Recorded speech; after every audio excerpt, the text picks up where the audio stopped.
This video is for educational purpose only. I'm not busting anyone's balls. Some people even shouldn't put on direct fit exhaust.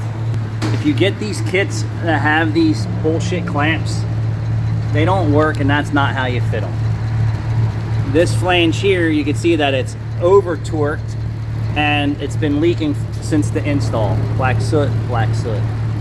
So issue, not in the hanger properly over here. It's hanging off.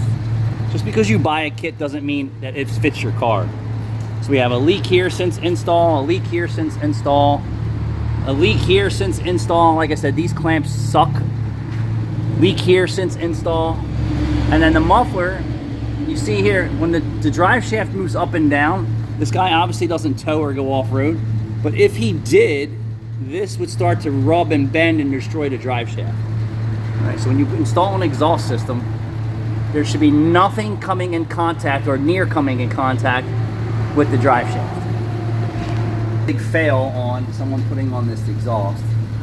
And then not only that was just done, and it looks like they don't have the crush washers torqued down enough, or it's stripped out. So I don't know if this guy's a DIYer or not. Got a cotter pin missing on the left front upper ball joint.